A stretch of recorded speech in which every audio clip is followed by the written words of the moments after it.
Muy buenas noches en México, muy buenos días en Camboya. A nombre de la Buena Impresión, de la APSARA, Autoridad para la Protección del Sitio y Gestión de la Región de Angkor, de la Autoridad Nacional de Pravia, de la Universidad Real de Bellas Artes de Camboya, del Instituto Nacional de Antropología e Historia y la Fundación BBVA Bancomer, les damos la más cordial bienvenida a este primer coloquio de Arqueología y Restauración México-Camboya. Hoy, segunda jornada. Mi nombre es Bertrand Lobjoa, profesor del Departamento de Humanidades de la Universidad de Monterrey, y para el presente evento fungiré de moderador. Para esta segunda conferencia recibimos a la doctora Nelly Robles, exdirectora de la Zona Arqueológica de Monte Albán y del Consejo Nacional de Arqueología. Dirige actualmente las excavaciones en el sitio arqueológico de Atzompa, en el estado de Oaxaca, y es miembro de ICOMOS México. La conferencia tiene el título Siendo llegando a ser una arqueóloga en Oaxaca, México. Me es grato compartir con ustedes una breve semblanza de la doctora Nelly Robles García. Originaria de Oaxaca, es arqueóloga de tiempo completo en el Centro INA Oaxaca. Es maestra en restauración de arquitectura prehispánica y doctora en antropología por la Universidad de Georgia, Estados Unidos. La doctora Robles es reconocida por su liderazgo en el tema de gestión de recursos arqueológicos en México. Es autora y editora de libros sobre los temas de arqueología de Oaxaca, conservación del patrimonio cultural e historia de la arqueología. Ha sido directora de importantes proyectos arqueológicos y de conservación en Oaxaca, como el proyecto Mitla, el plan de manejo de Monte Albán, el proyecto de restauración de Monte Albán y otras zonas arqueológicas por este estado.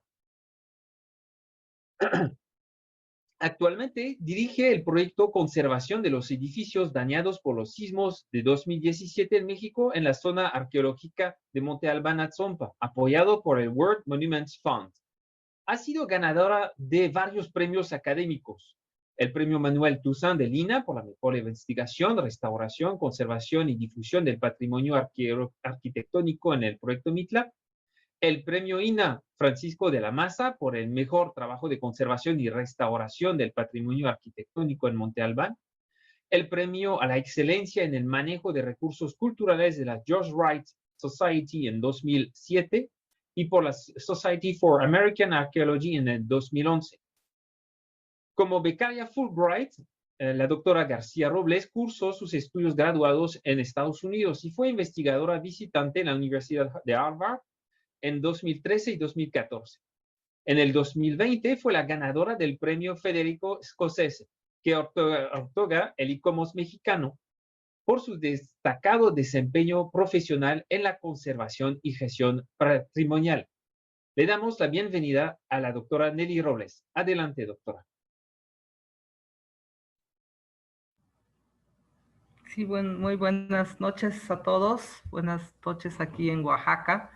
Yo sé que tenemos unos cambios de horarios bastante complicados, pero con la voluntad de todos vamos a poder llevar adelante este extraordinario evento que ha preparado nuestro amigo Fernando Aceves de la Buena Impresión y también del Instituto Nacional de Antropología e Historia, que es la institución para la que yo trabajo. Yo estoy viendo algunas caras conocidas de amigos que nos hemos visto por aquí, por allá, en reuniones internacionales. Les doy a todos la más cordial bienvenida. Un saludo fraterno para todos. Y pues me gustaría comenzar hablando de la importancia que tiene un acercamiento entre los sitios mesoamericanos y el área de Angkor, todo lo que es Camboya, que es un país extraordinariamente rico en arqueología, pero también en aspectos técnicos de la conservación. Y por qué no decirlo, en los últimos años ha alcanzado una fama importante acerca de los esquemas de manejo que han establecido para el sitio. Creo que con mucha razón El sitio de Angkor ha sido en los años recientes un sitio que todos voltean a mirar porque su propuesta de manejo ha sido muy interesante, sobre todo que ha sido pensada entre varios cerebros de muchas partes del mundo, sin demeritar la actuación de los arqueólogos locales, pero creo que es un ejemplo de todo lo que ha sido la cooperación internacional y en ese sentido un buen ejemplo, una buena práctica que pueden mostrar al mundo sobre el cómo se debe manejar un sitio arqueológico. Yo quisiera compartirles ahora mi pantalla eh, para poder comenzar con la presentación, que es en realidad una propuesta general del manejo de uno de los grandes sitios de México que he tenido la suerte de poder manejar en los años pasados. Eh, me, me tocó a mí ser la directora de Monte Albán y hacer su primera propuesta de manejo en a partir del año 97 y luego terminamos hasta el 2012.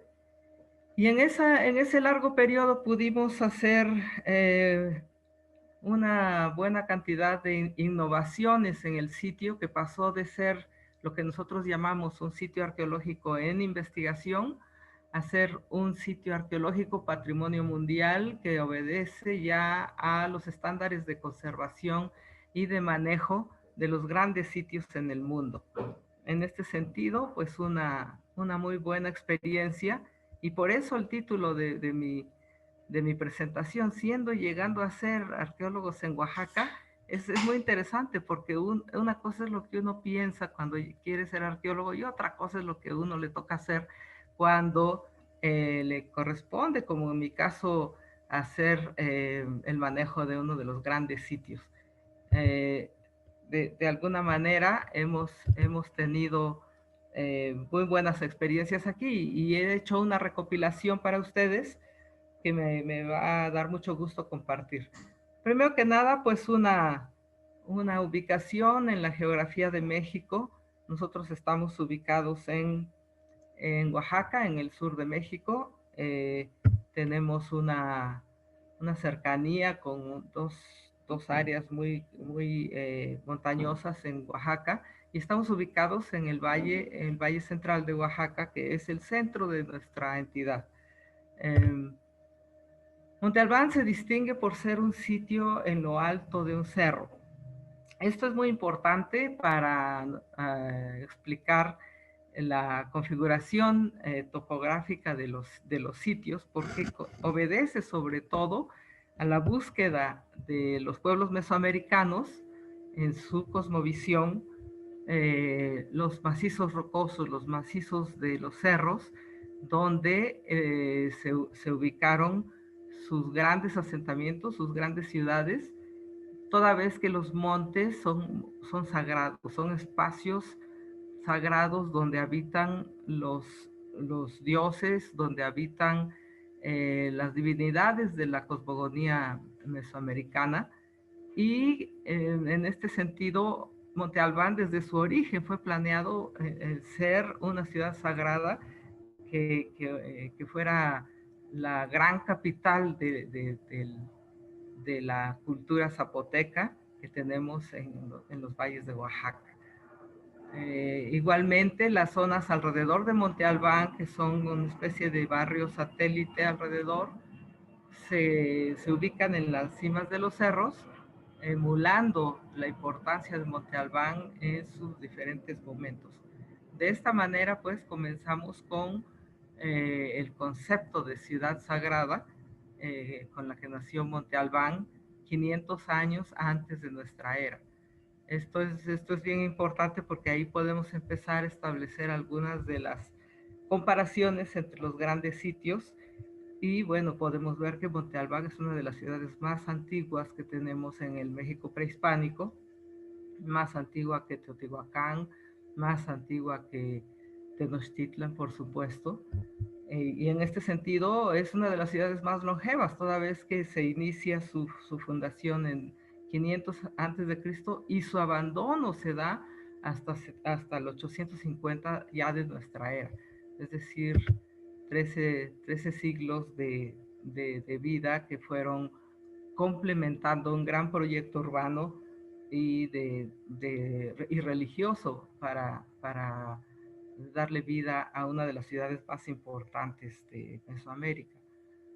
En este sentido, estas son vistas generales de la plaza principal de Monte Albán, que nos permite ver la arquitectura de este sitio desarrollada sobre todo alrededor de plazas.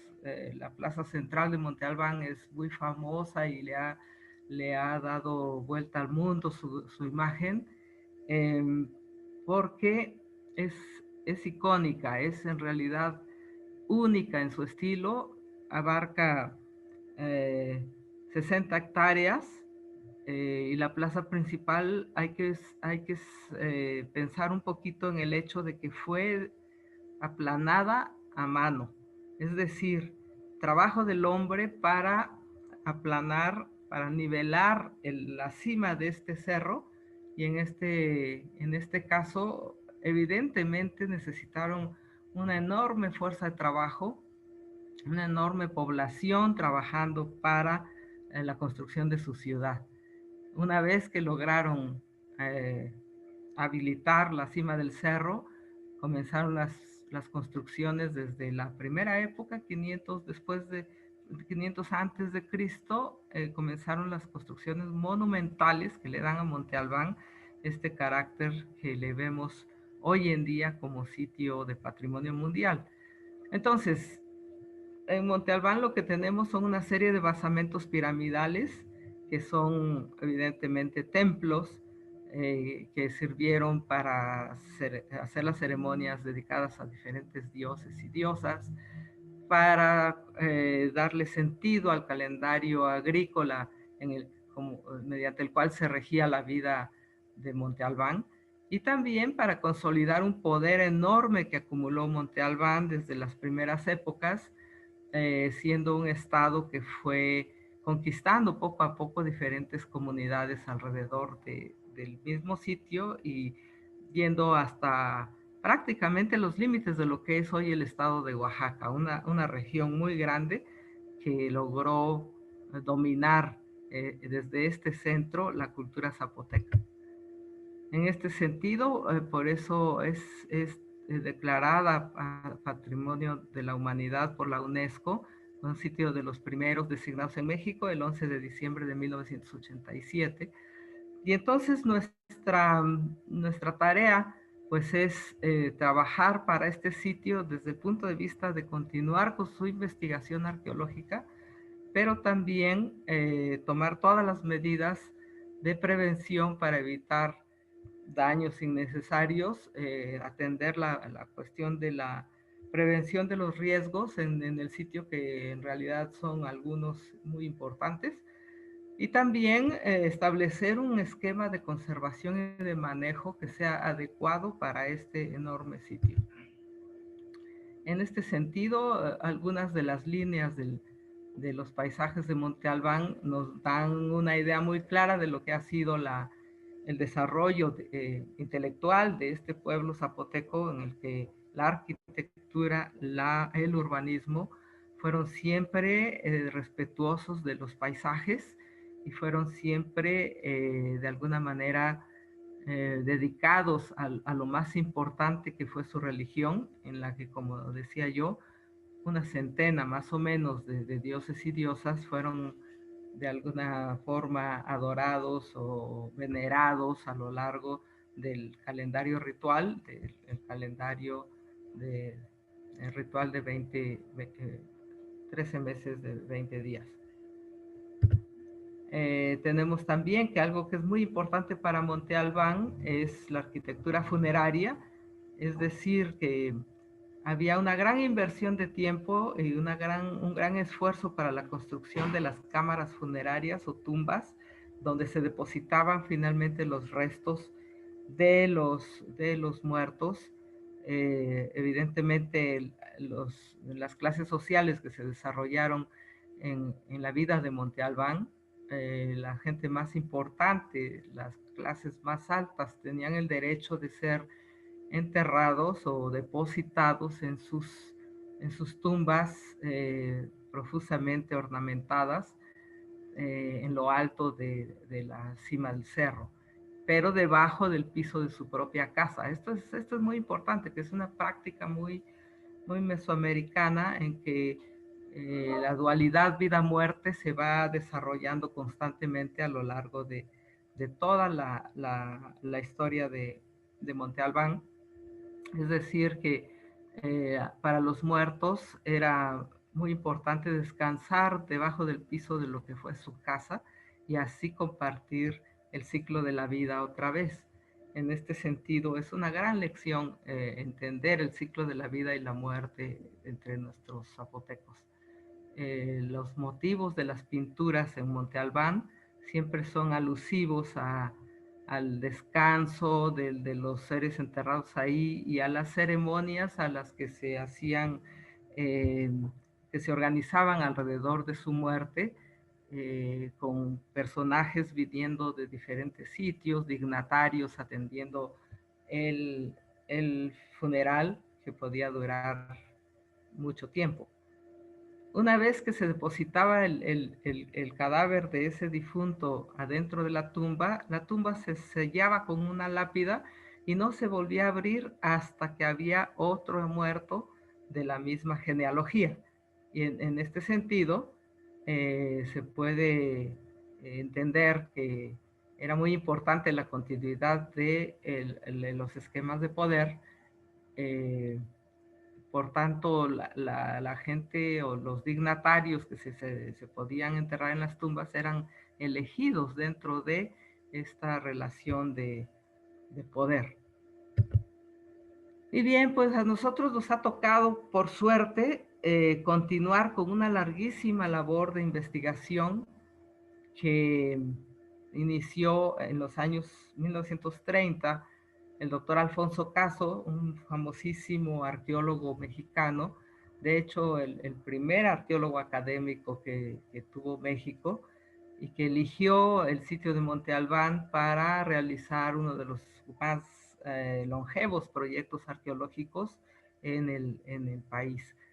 Monte Albán entonces inicia su investigación en los 30 y es más o menos hasta 1960 cuando eh, no se termina, se hace un alto, viene toda la construcción y la apertura del nuevo Museo de Antropología y eso lleva la atención de muchos arqueólogos, entre ellos el doctor Caso, que en ese momento pues ocupaba puestos muy importantes ya dentro de la política cultural del país y por lo tanto el campo es un poco relegado y pero bueno, es complementado el trabajo dentro del Museo Nacional de Antropología que hoy por hoy pues es uno de nuestros mejores museos, si no el mejor que tenemos en el país y que es una de las grandes de los grandes lugares que hay que visitar cuando se viene a México.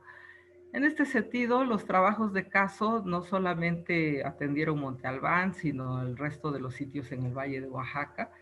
Estoy hablando de Yagul, Amitieco, Dainzú, Mitla, por supuesto, eh, y para algunos otros sitios para el lado norte del valle, en los que se fueron descubriendo pues algunas de las zonas de la Mixteca Alta, en que descubre Caso otra gran cultura que es la Mixteca y que pone pues finalmente en el mapa cultural de México tanto mixtecos como zapotecos y por eso le estamos sumamente agradecidos en Oaxaca, porque antes del doctor Caso todo en México, en la arqueología de México se refería a los aztecas, se refería a los mayas y muy pocas veces se hablaba de otras regiones. Pero la claridad que tuvo Alfonso Caso para identificar las ubicaron dentro de las grandes culturas de México. Así pues que hoy en día Hablar de Monte Albán es hablar de dos de las culturas más importantes que tenemos en el país. Las primeras temporadas de arqueología en Monte Albán se caracterizaron por una serie de eventos que, aunque fortuitos, dieron pie a una enorme cantidad de trabajo y sobre todo a posicionar a Monte Albán y a Oaxaca en el ámbito de los grandes hallazgos de la arqueología mundial. Tal es el caso del descubrimiento de la tumba 7 de Monte Albán, que se llevó a cabo en 1931, es decir, al inicio del proyecto del doctor Caso, en la que encontró en este recinto funerario tardío una serie de objetos preciosos que acompañaron estos entierros humanos y posteriormente sabemos que fue pues una suerte de santuario en el que depositaron no solamente restos humanos, sino también una serie de joyas, una cantidad enorme de objetos de gran valor, de oro, de plata, de concha, de obsidiana, de turquesa, eh, por lo menos 16 materiales diferentes y más de 800 objetos encontrados ahí como parte de esta apertura de lo que fue una tumba zapoteca. eh, Posteriormente, un grupo mixteco vino a Monte Albán y abrió la tumba y depositó estas ofrendas. Este hallazgo, como decía yo, puso a Monte Albán en el ámbito de los grandes descubrimientos internacionales. De hecho, Monte Albán fue uno de los grandes protagonistas de una de las ferias internacionales en los Estados Unidos, particularmente en Chicago, donde todo el hallazgo fue llevado hasta allá en un periplo muy interesante que hemos estudiado recientemente y que, bueno, le dio con justa razón una de las famas más visibles a Monte Albán. Pero la investigación de Monte Albán no paró ahí.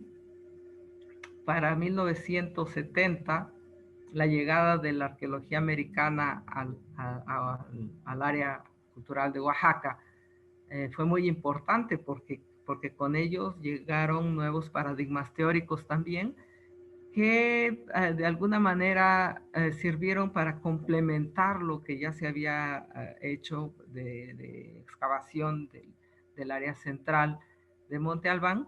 Y entonces estos grupos de jóvenes que venían con las teorías ecologistas de la arqueología americana, se dedicaron a hacer sobre todo recorridos alrededor de la plaza principal y descubrieron unos complejos enormes de asentamientos humanos alrededor de la plaza.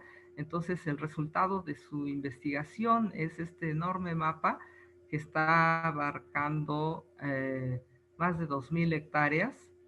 Es uno de los sitios que resultó ser obviamente el más grande del Valle de Oaxaca. Como decíamos, fue su capital desde el principio. Y entonces, a través de los recorridos de Richard Blanton y otros colegas, se pudo determinar la forma de la ciudad.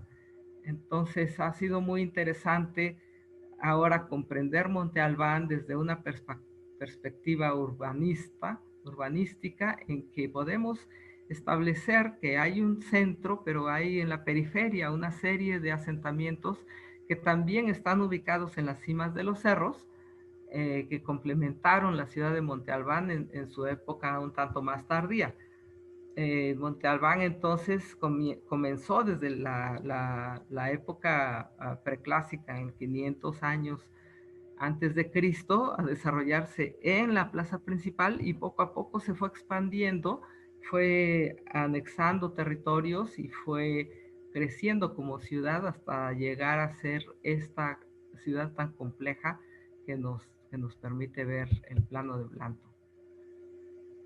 En el caso de el centro de Monte Albán, que aquí se ve muy claramente en este punto blanco, podemos nosotros ver algunas de las complejidades que implica el manejo de esta gran ciudad. La foto aérea que podemos ver nos marca claramente la plaza principal, pero todo el contorno, toda la periferia está, como se puede ver, de alguna manera en proceso de construcción. Es decir, en Monte Albán, al estar tan cerca de la ciudad de Oaxaca, está recibiendo una presión enorme desde el punto de vista urbano y está siendo en muchos sentidos motivo de invasiones urbanas. Y eso, esa condición, obviamente, por ser tan preocupante, pasó a ser parte de los ejes centrales del manejo de Monte Albán a partir de los años 90.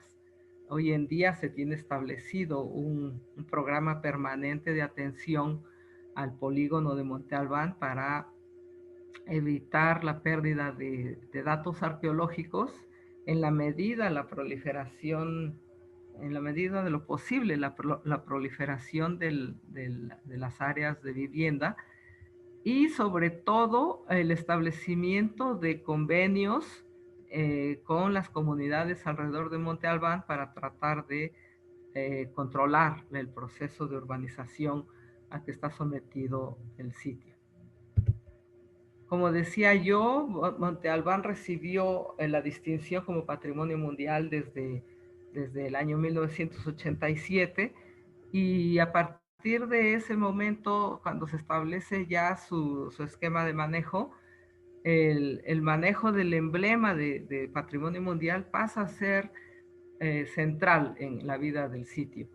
Es un emblema que, obedeciendo los dictados de la UNESCO, es retomado por el equipo de trabajo y pasa a ser el emblema de Monte Albán y el emblema de todos los diferentes programas y proyectos que se llevan a cabo en el sitio, recordándonos constantemente la condición de patrimonio de la humanidad que tenemos en las manos.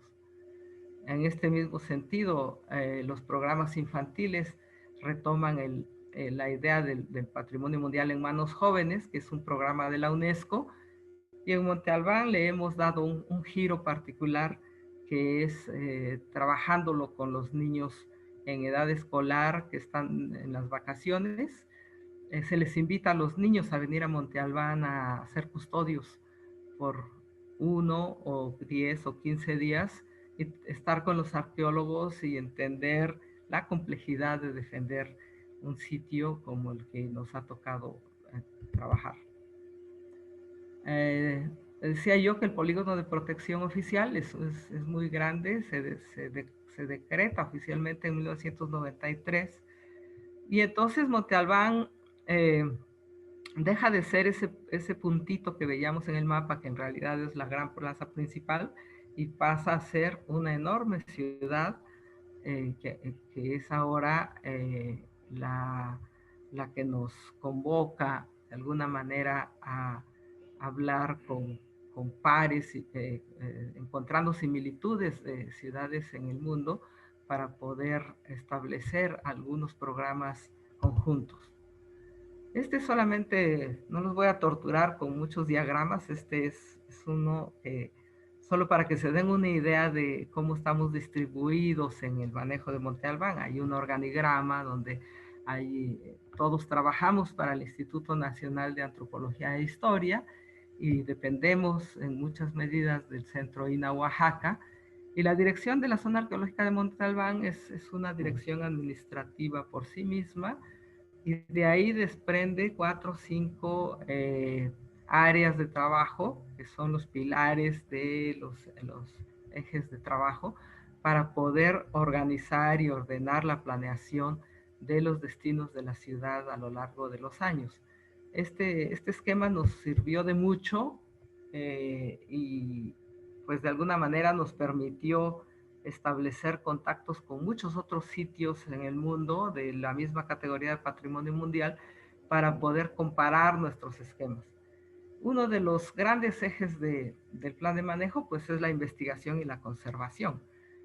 Evidentemente los colegas que están presentes aquí escuchándonos desde ANCOR saben perfectamente que la mitad del tiempo o más de la mitad del tiempo en estos enormes sitios nos la pasamos haciendo conservación.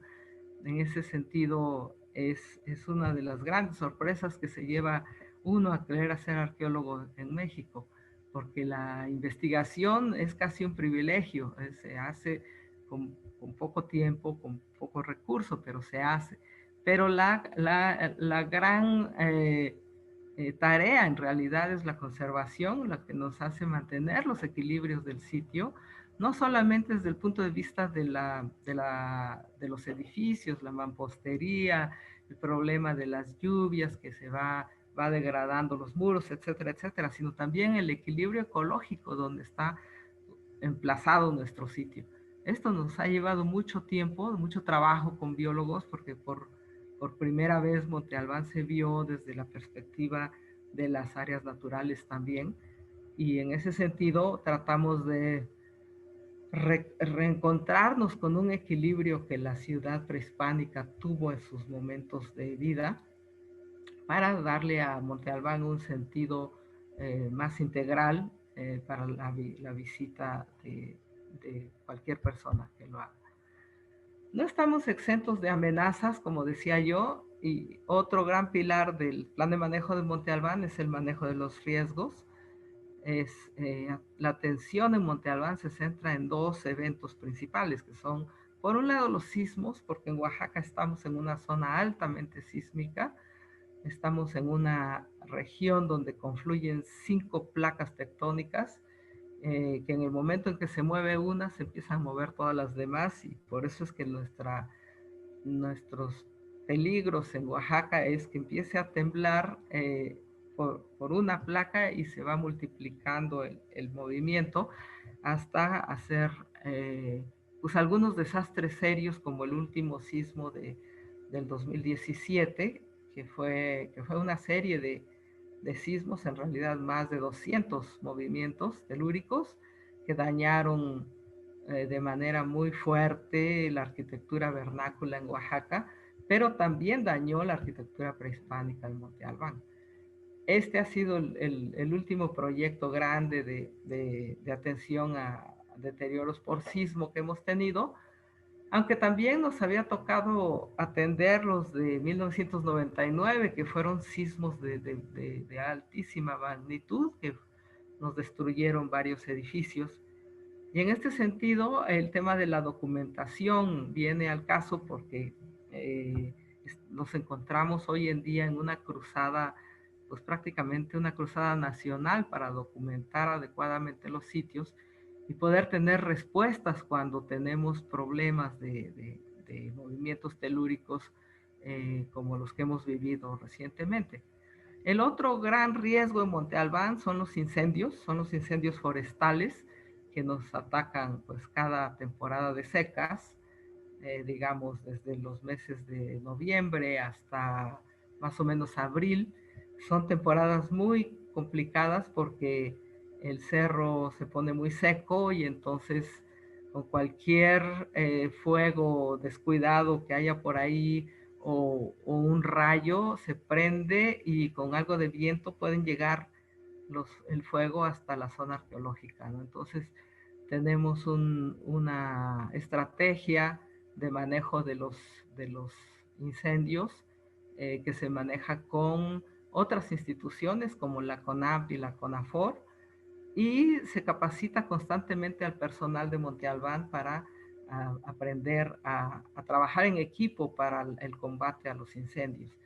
Y en este sentido, ambos sismos e incendios han sido muy formativos en el ámbito de la arqueología, porque también hemos entendido que los sismos en la época prehispánica fueron un factor, evidentemente vivían allí, estaban muy conscientes de los sismos, ¿no? De hecho, parte de la iconografía importante de Monte Albán se refiere al temblor por obvias razones, ¿no? Y ya haciendo investigación arqueológica, hemos encontrado que en muchos casos los edificios están reparados varias veces en su interior, precisamente tratando de mitigar los efectos de los sismos que aparentemente también fueron muy fuertes. Por otro lado, como nunca tenemos suficiente personal, pues echamos mano de servicio social y voluntariado en Monte Albán. Hemos sido afortunados porque muchos estudiantes han venido a Monte Albán a continuar con sus estudios, a ayudar un poco a la zona arqueológica, pero también reciben de parte de los arqueólogos eh, mucha formación. En este sentido, cada estudiante que se acerca a Monte Albán va cumpliendo como un recorrido por todas las áreas del sitio, de tal manera que el estudiante que pasa su periodo de 6 meses de servicio social con nosotros, al final tiene plena conciencia de que ser un arqueólogo en Oaxaca o en cualquier sitio mesoamericano implica mucho más que hacer solo la investigación arqueológica, ¿no? Y esto es bien importante, sobre todo para los que estamos de alguna manera involucrados con sitios de patrimonio mundial, ¿no? Tenemos que dar respuestas a la cantidad de circunstancias que se nos presentan día con día en estos increíbles sitios. Bueno, me voy a referir un poquito a los aspectos más importantes. ¿Por qué Monte Albán fue tan importante? Además de haber sido una de las primeras ciudades planificadas en las Américas, Monte Albán fue muy importante porque también desde su primera época desarrolló una escritura ideográfica, un sistema de comunicación que, que realmente resalta por su antigüedad. Tenemos que 500 años antes de Cristo en Monte Albán estaban transmitiendo una serie de mensajes de poder. Todo se refiere al poder y la religión en este caso.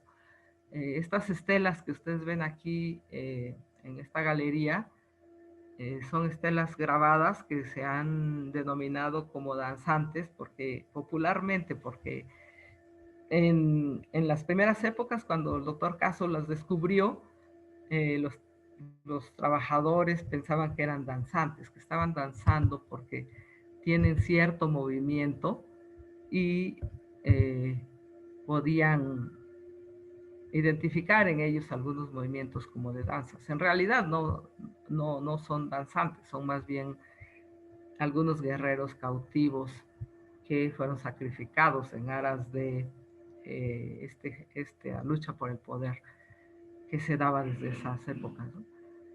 El edificio J, que es un edificio un poco más tardío, este corresponde ya a la época 2 de Monte Albán, como 200 antes de Cristo. Es muy característico porque es único en la plaza principal. Su estilo arquitectónico, su traza es muy interesante porque no es un basamento piramidal como los otros, sino es más bien un edificio con una forma caprichosa como de punta de flecha. En realidad es un edificio que conlleva una vida doble, un mensaje doble. Por un lado, sus muros están compuestos por grandes piedras, grandes piezas de piedra grabada en la que se pueden leer los mensajes de conquista. Cada piedra contiene el mensaje de la conquista de un pueblo cerca o lejos de Monte Albán, que ha sido subyugado y que está obligado a pagar tributo.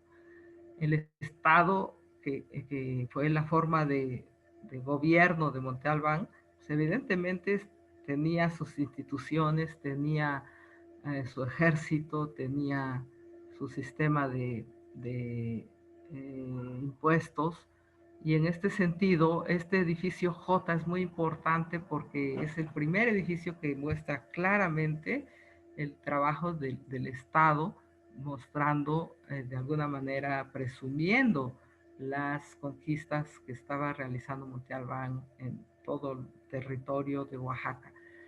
Y la otra cuestión es que esos túneles que se alcanzan a ver en el edificio son una serie de túneles que van cortando al interior del edificio porque está dedicado a la observación astronómica también.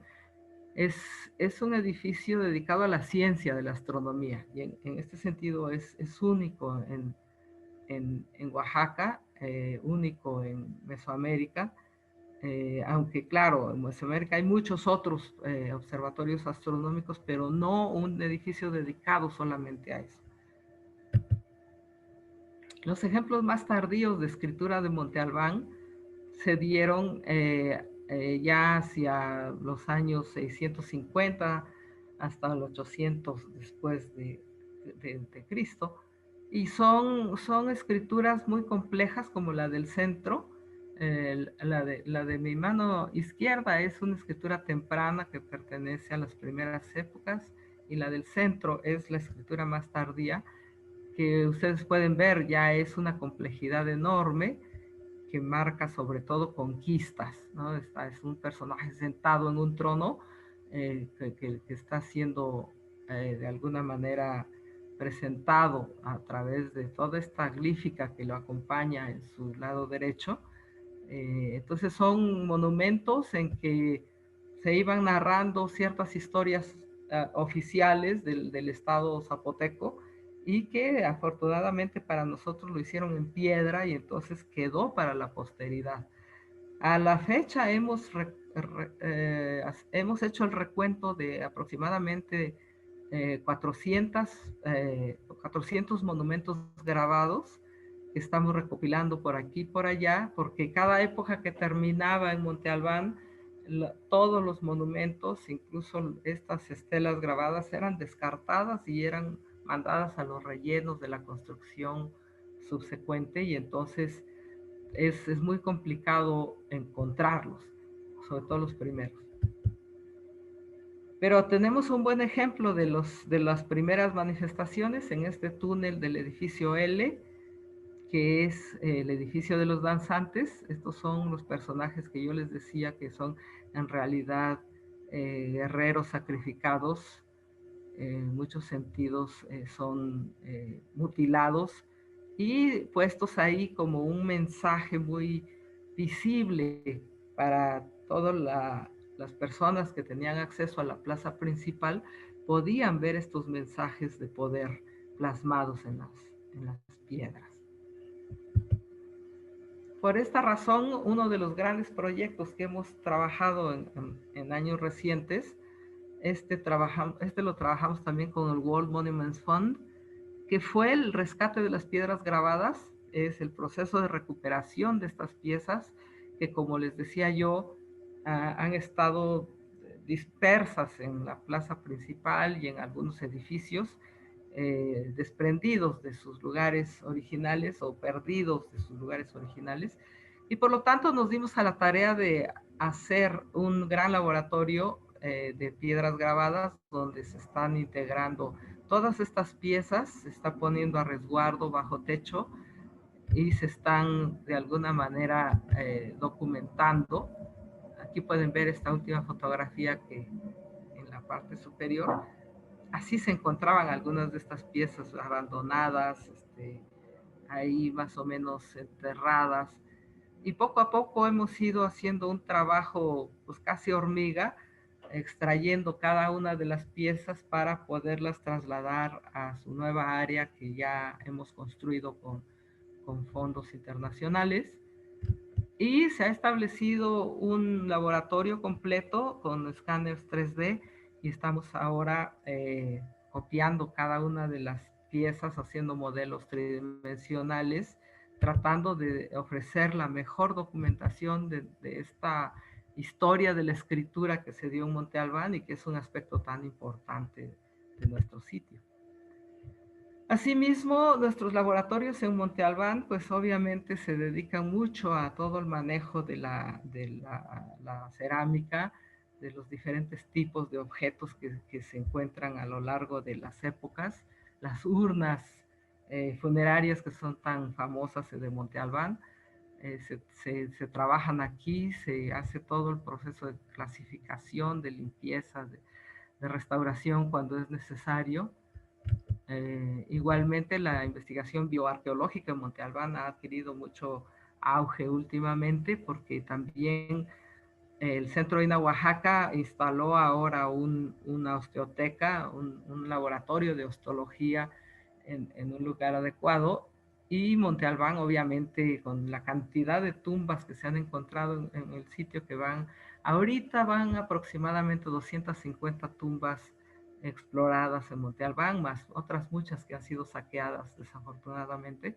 Pero el material que nos han ofrecido estas tumbas es material verdaderamente invaluable de toda la riqueza que hoy en día podemos extraer de los esqueletos, de los dientes, ustedes saben, de todas las técnicas y tecnologías más modernas como los isótopos estables, el ADN, etcétera. Ahí están la población de Monte Albán lista para esos estudios. Y es toda esta parte de la investigación que nos ocupa mucho tiempo, como decía yo, está siendo permeada por toda la cuestión social que sucede alrededor del sitio.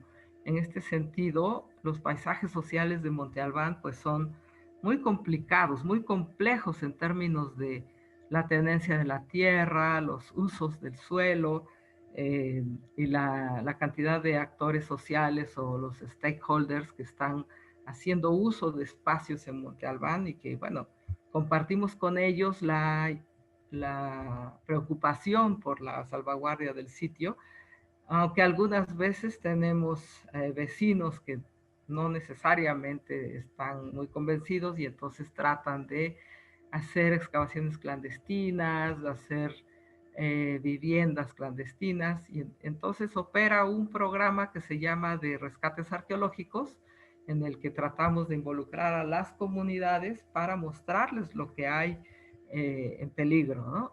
En este sentido se ha recibido muchísima ayuda de las comunidades. Tenemos alrededor de Monte Albán por lo menos 12 comunidades muy grandes.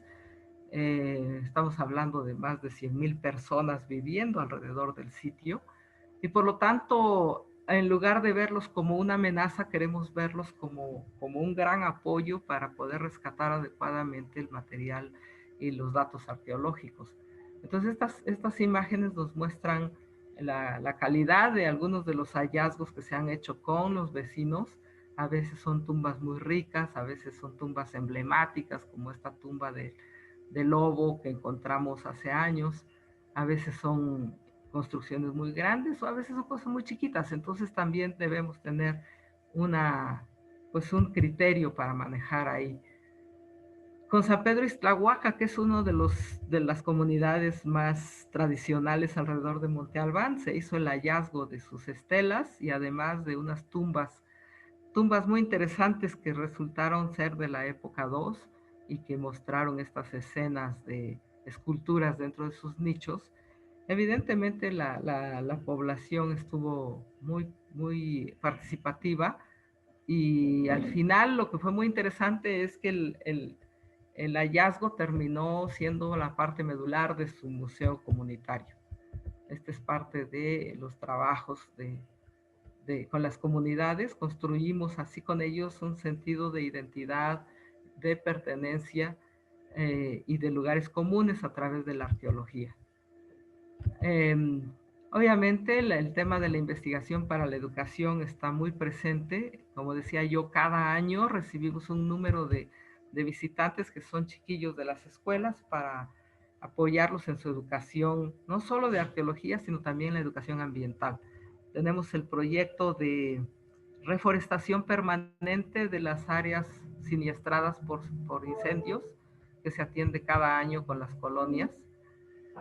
Y bueno, rápidamente les voy a mostrar lo que es Atzompa, que es el primer barrio que se investiga arqueológicamente, es decir, un enclave que es de una importancia menor que la plaza principal porque es un sitio dependiente de Monte Albán, pero que ha sido realizado hoy en día con técnicas y métodos de arqueología y restauración mucho más respetuosos y nos ha dado como resultado el encuentro con un sitio maravilloso que es Atzompa, en el que hoy en día estamos trabajando.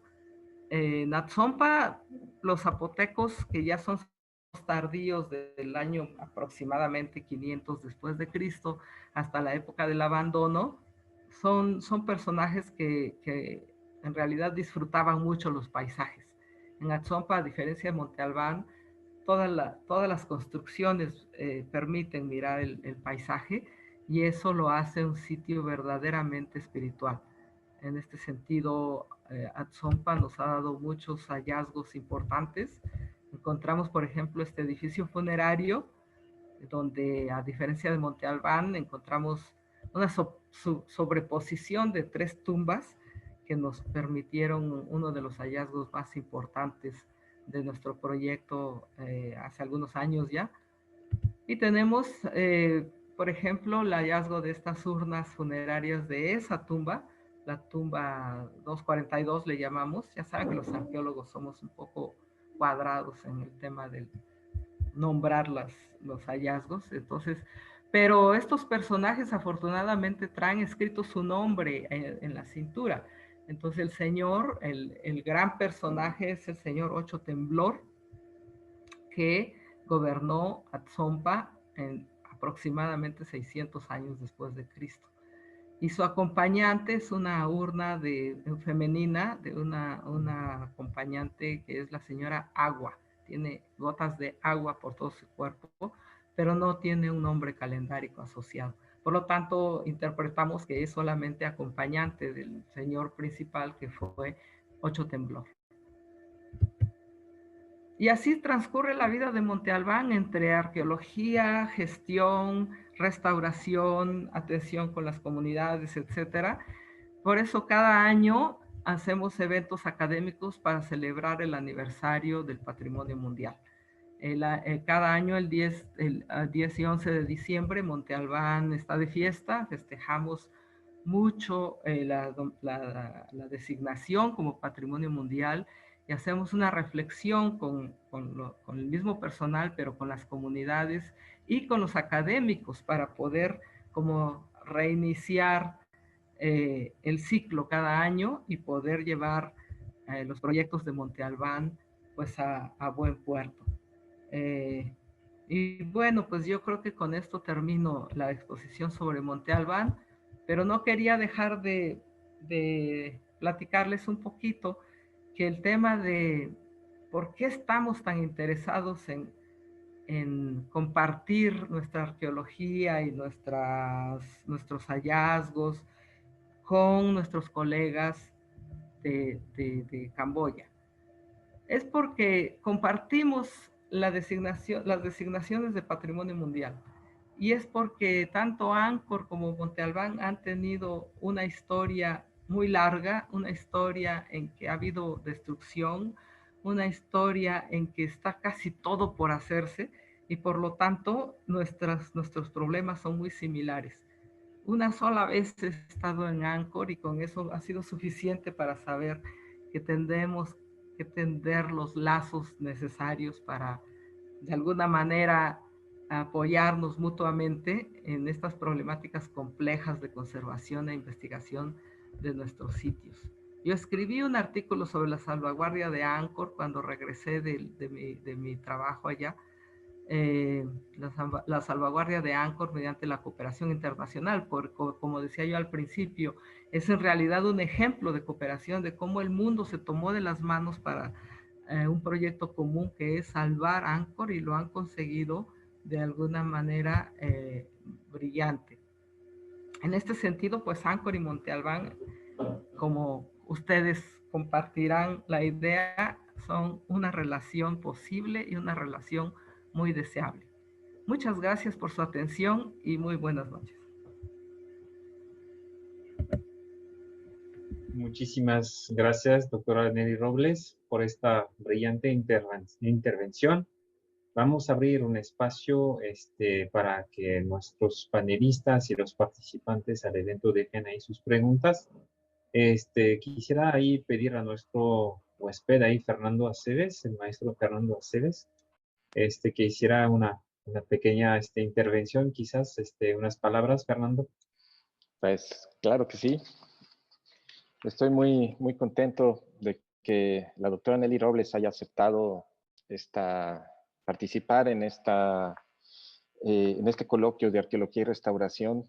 Todos los arqueólogos han trabajado de manera desinteresada, con el interés de crear lazos entre ellos, y la pregunta básica que es para los jóvenes tanto de México como de Camboya: ¿qué te motivó a ser de joven? ¿Qué te motivó para que dediques tu vida a esta profesión? Y pues bueno, yo quería agradecer también a la ministra de Cultura, doctora Perún Sacona, al director general de la Autoridad Nacional Apsara, y también al rector Genso Padí de la Royal University of Fine Arts, a Diego Prieto, que estuvo con nosotros, agradecer a todo el equipo que ha estado detrás de nosotros, y sobre todo a Chausun Keria, que nos ha ayudado tanto, el doctor Han Piu, que es el director de la Autoridad Nacional Apsara, y pues bueno, a todo el equipo que nos ha apoyado en esto, ¿no? Espero que esto repercuta y germinen acuerdos de cooperación que influencien a las nuevas generaciones de ambos países. Muchas gracias, Fernando. Bueno, ahí pues no veo ahí preguntas ahí de parte de los compañeros o de los asistentes panelistas, entonces yo voy a tomar ahí la relevo de la pregunta que planteó ahí Fernando a raíz de este encuentro, ¿no? De qué es lo que nos motiva a estudiar arqueología. Entonces, doctora Nelly Robles, ¿por qué haber elegido arqueología y no haber elegido otra carrera? ¿Cuál fue el momento, el clic ahí que en el momento en el cual dijo, yo voy a estudiar arqueología? Yo tuve la suerte de crecer en medio del campo oaxaqueño. Mis padres como profesores eh, siempre fueron muy móviles, ¿no? En el campo. Andaban recorriendo pues muchas escuelas en Oaxaca. En esa época había pocos maestros y mucha necesidad de profesores, entonces cada año teníamos la oportunidad de ir por aquí, por allá, a pueblos diferentes y culturas diferentes en Oaxaca. Solamente como un dato, en Oaxaca se siguen hablando todavía 16 lenguas indígenas, por lo tanto es una diversidad cultural increíble.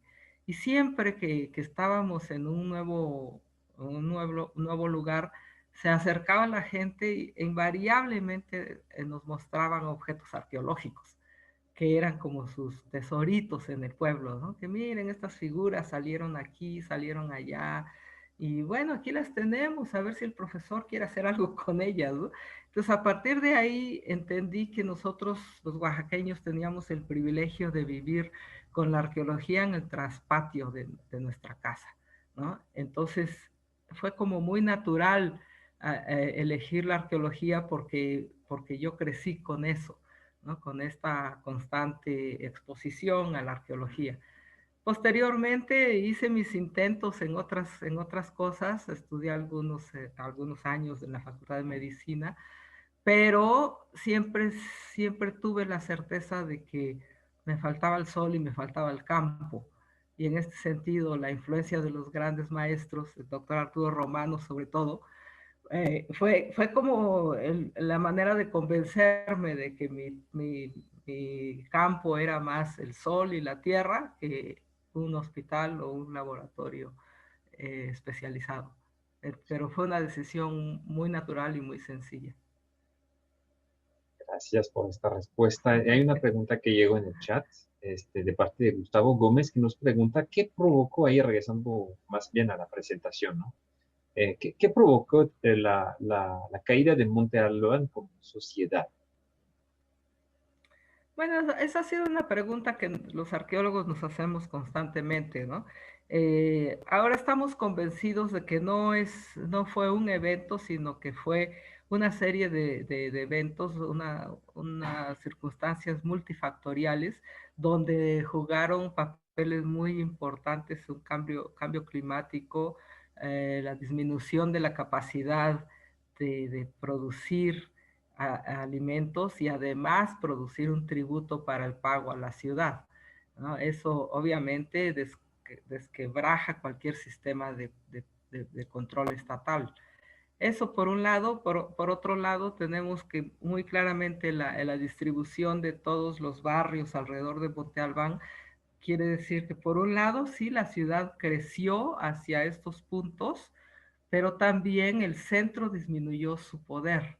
Y en este sentido empezaron a pesar mucho los esquemas de genealogías, de alguna manera controlando los diferentes espacios alrededor de la plaza principal. Entonces, la ciudad ya no pudo crecer más porque faltaba mano de obra, porque quedó mucho tributo por pagarse. Y por otro lado, el peso que ya tenían otros enclaves como Atzompa o como Jojocotlán, empezaron a pesar mucho en las decisiones de Monte Albán, y entonces vino la debacle del Estado por sus propias contradicciones internas. Otra cuestión es el tema de la vida en el cerro, pues obviamente tiene mucho simbolismo, pero es muy complejo el mantenimiento de una ciudad 500 metros arriba del Valle de Oaxaca, donde están las tierras fértiles. Entonces, la decisión fue gradualmente ir bajando a los sectores de la ciudad hacia áreas más cercanas a las milpas, más cercanas a la producción de alimentos, y poco a poco la ciudad fue perdiendo su poder. Gracias por la respuesta puntual y detallada, doctora. Yo voy a regresar a otra pregunta relacionada con su, pues, su destino, digamos, su vocación de arqueóloga. En el sentido de, bueno, ¿qué tanto hubiera sido atraído por otras áreas de investigación arqueológica en México y fuera de México? Hay lugares que tenemos, hay mexicanos que de plano decidieron llevar proyectos arqueológicos fuera de México, en el resto de América Latina, en el Medio Oriente, en Egipto también. ¿Cuál hubiera sido así un proyecto que eventualmente le hubiera gustado llevar fuera de México o en otra parte de México quizás también? Bueno, probablemente esa es la pregunta más sencilla. Me encantaría tener un proyecto en Anchor. Obvio. Pero es muy importante esta pregunta porque realmente hasta hace muy poco tiempo la arqueología mexicana, es decir, las escuelas mexicanas de arqueología, producían arqueólogos mesoamericanistas para trabajar en México y para trabajar dentro del Instituto Nacional de Antropología e Historia. Ha sido muy reciente que se han incorporado algunos proyectos a estas campañas de investigación en grandes áreas arqueológicas del mundo, pero en realidad el estudiar la arqueología en México es un tanto nacer con este sello, ¿no?, de propiedad del Estado mexicano, y que tenemos que desarrollar nuestra carrera adentro del país. Obviamente nada nos impide, no hay un impedimento legal para no salir a hacer cosas al exterior. De hecho, nos la pasamos viajando mucho los arqueólogos. Pero por otro lado, si a lo largo de mi exposición ustedes notaron que el ser arqueólogo en México yo diría, un porcentaje menor, con un 30-25% es de hacer la investigación arqueológica, y todo lo demás es cumplir con un compromiso de vida, que es la conservación de los sitios, la conservación del patrimonio arqueológico. Entonces, yo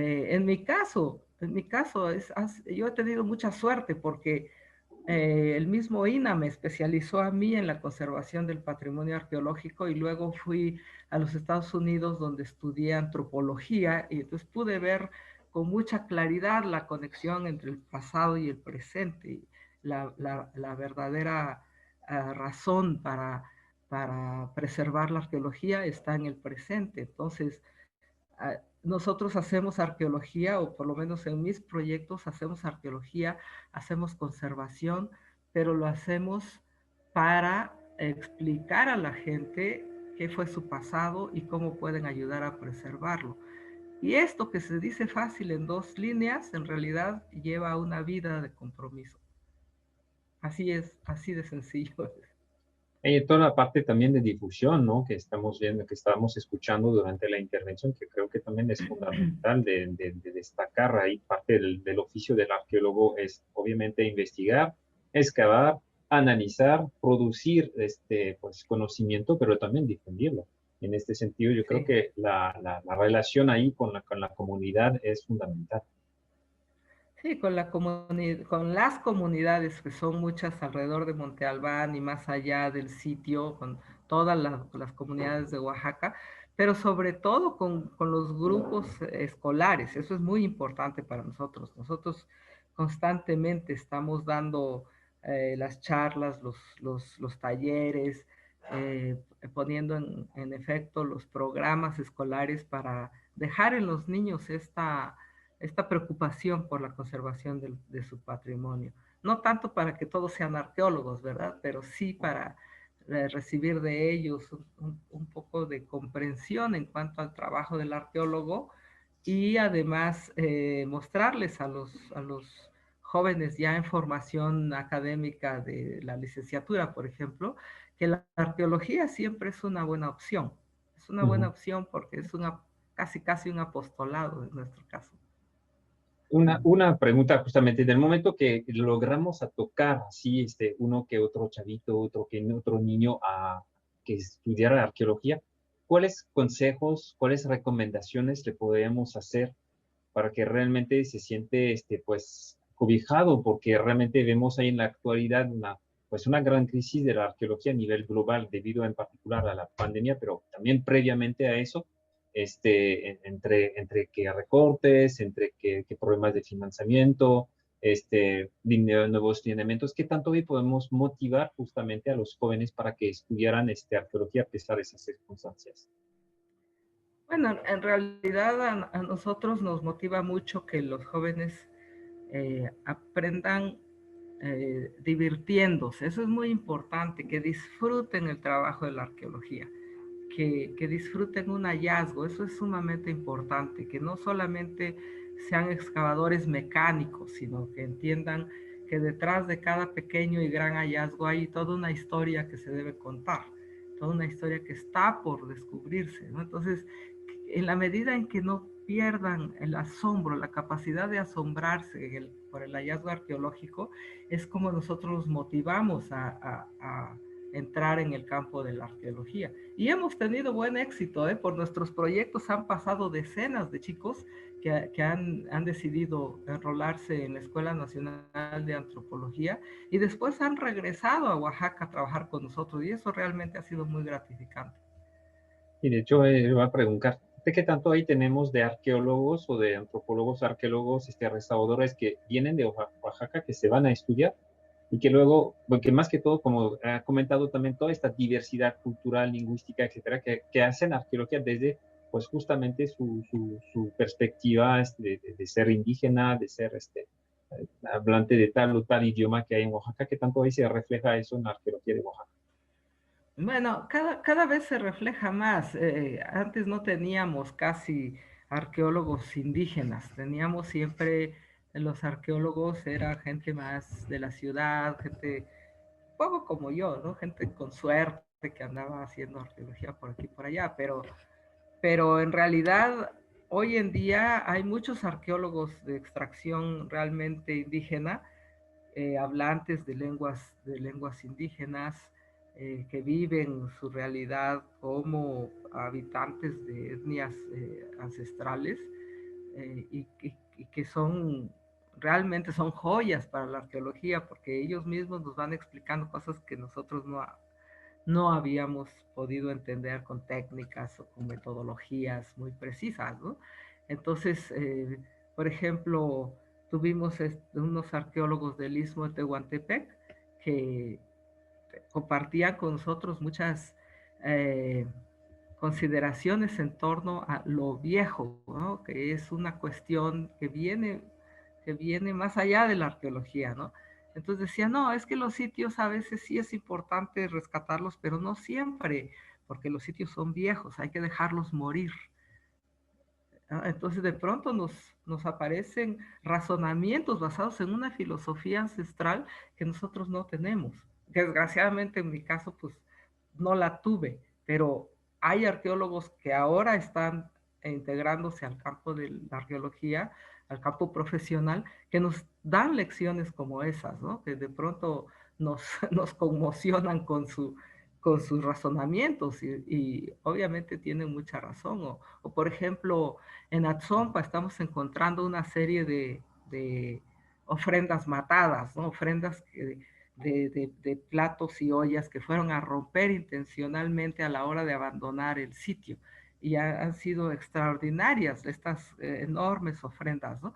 Entonces nosotros, pues por un afán metodológico escolarizado, recogemos la ofrenda, la estudiamos y tratamos de restaurarla, ¿no? Y de pronto tuvimos 2 o 3 ollas de gran formato, hermosas ollas de Atzompa, y subieron unos artesanos a platicar con nosotros y vieron las ollas y habían visto el hallazgo en el sitio y dijeron, pero ¿por qué las restauraron? Los zapotecos querían que se quedaran rotas porque estaban marcando el momento de abandono de su sitio, ¿no? Entonces, ese tipo de razonamientos son verdaderamente valiosos en el mundo de la arqueología, porque nos hacen razonar de manera diferente, nos hacen entender que hay elementos de valor en cada uno de los hallazgos que hacemos, que no necesariamente están orientados a la ciencia, ¿no? Muchas Ujú. veces son valores religiosos, valores culturales que nosotros desgraciadamente no alcanzamos a entender solo como arqueólogos, ¿no?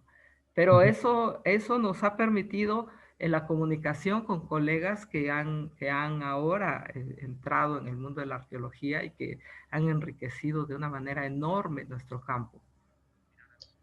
Muchas gracias por la respuesta, doctora Nevi Robles. Fernando, vamos a cerrar, yo creo, esta sesión de hoy, ¿no? Entonces, si pudieras ahí, darnos ahí unas palabras de despedida, quizás. A ver, ahora sí me llega una pregunta en inglés. Ahí va, una pregunta en inglés que está llegando. Pensé, bueno, entonces, si vamos a pasar primero por la pregunta. ¿Podría decir algo acerca de las inscripciones y si están relacionadas con las lenguas, una de las 16 lenguas indígenas existentes que ha mencionado en el Valle de Oaxaca? Bueno, sabemos que la raíz lingüística de todas las lenguas en Oaxaca es la raíz, la lengua madre del otomangue. De ahí se derivan todas las lenguas que se hablan en Oaxaca. Entonces, no sabemos en qué momento empieza en Monte Albán a hablarse realmente el zapoteco, pero sí sabemos que las expresiones ideográficas que se muestran en las estelas tienen, tienen un sentido que se compartía, ¿no? Tienen unos valores colectivos. Entonces, probablemente hasta la última época, cuando ya hay una convención para escribir el calendario, por ejemplo, ¿no? Ya se definen todos los días del calendario, todos los meses del calendario, es que ya empieza a haber una comunicación mucho más articulada, ¿no? Obviamente el zapoteco tiene sus orígenes ahí, pero no sabemos con exactitud, por lo menos yo no soy lingüista, no podría decir en este momento en qué momento podemos decir que se empieza a hablar el zapoteco. Pero lo que sí sabemos es que el legado que dejaron fue tan profundo que no sería muy extraño saber que por lo menos para ahí del clásico, para 200, 300 después de Cristo, ya se estaba hablando en idioma zapoteco en Oaxaca. Bueno, eso era una pregunta de Ellen Jarvis y tenemos de parte ahí de Cintia Morelo Méndez desde la Embajada de México en Tailandia, que cubre ahí con la de Camboya. Un saludo, felicitaciones por la inauguración del coloquio ayer y felicidades a, pues, a todos los panelistas, los conferencistas y organizadores. Gracias a Cintia Moreno, que es la embajadora ahí de México en Tailandia. Tailandia. Y bueno, también un mensaje de felicitación de Adriana López Ridaura, que le agradece esta muy interesante práctica. Y pues gracias a Fernando también por la iniciativa. Bueno, pues yo creo que ya sí, ahora sí, vamos a hacer esta segunda jornada de actividades del coloquio de Arqueología y Restauración Egipto-Camboya. Fernando, unas palabras finales antes de irnos. Es una experiencia muy bonita estar en un sitio que genera un ambiente muy particular y cada uno, y sobre todo Monte Albán, tienen un espacio, es otra dimensión, ¿no? Entonces el hecho de trabajar en un lugar así, donde cada minuto, cada segundo es único y irrepetible en espacios que son eternos, es el mismo ambiente de Angkor, ¿no? Entonces me parece muy padre la estrategia que están implementando, que mencionó la doctora Nelly, de trabajar con los jóvenes, ¿no? Porque al final los jóvenes son quienes van a preservar el entorno, ¿no? Vivimos en una época en la que es imparable la construcción por la explosión demográfica, por el turismo, por todo, ¿no? Y lo único que se puede es crear conciencia, conciencia a través del arte, conciencia a través de la educación. Y pues yo creo que viene junto con pegado, ¿no? Entonces, pues esa ha sido la razón por la que llegamos a Camboya, que es, nosotros nos dimos cuenta que no había una prensa en todo el país, cuando México tiene esta tradición tan grande de grabado, y que fue muy bien acogida gracias a pues el entusiasmo de la Royal University of Fine Arts. En esa época el rector era Bon Sobat y Sochenda, que nos abrieron las puertas, y pues seguimos siendo pues gratamente recibidos aquí.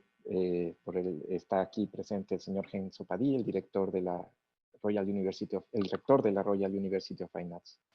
Entonces no tengo nada más que decir que pues si este coloquio se dio es porque ya había algo en el aire, ¿no? Que logramos conjugar gracias pues a Chau Sun Ker y a todo el esfuerzo de México y de Camboya. Y espero que esto siga, ¿no? Porque tenemos muchas similitudes. Un pasado extraordinario, momentos de ruptura muy difíciles y pérdidas culturales enormes, ¿no? Durante el genocidio en Camboya, durante la conquista en México. Y eso nos ha marcado para siempre, ¿no? Entonces, pues ojalá muchos más mexicanos y camboyanos tengan el placer de conocerse. Gracias. Y pues Fernando, bueno, sí, ¿sí? vamos a hacer la invitación para el día de mañana, ¿no? La última, bueno, pero la próxima conferencia ya me veía hasta el final. Ya vamos a hablar pues, de Camboya mañana. Ahora ¿Me sí. puedes ayudar? ¿Me puedes ayudar eventualmente con los nombres? Porque ahí no quiero estropearlos. Te vamos a recibir a dos arqueólogos de la Autoridad Nacional Apsara. Primero, Sotin Kim, ¿correcto? Así es. Y el arqueólogo Pen Pen Sam Sam Eun. Sí. ok, que es director de Monumentos y Arqueología por la Autoridad Nacional Preaviar. Nos van a presentar justamente el rescate de Preaviar mañana, entonces a partir de las 20 horas de México, 8 de la mañana, allá en Phnom Penh. Sí, Entonces, pues, Prea Vigea es un templo que pues es bueno, es un templo muy emblemático para Camboya. Está en un precipicio, cosa poco común, y domina toda una planicie desde arriba, y es un lugar muy misterioso aún. Entonces va a estar muy bien esta plática y agradecemos mucho que nos puedan eh, pues iluminar con esta ponencia. obviamente habrá traducción simultánea al español ahí para quienes nos están siguiendo aquí en México. Y pues, o sea, entonces, mañana, 20 horas por este Zoom, y pues simplemente por la plataforma de INATV con la repetición de la misma al día siguiente. Muchísimas gracias y excelente noche a todos.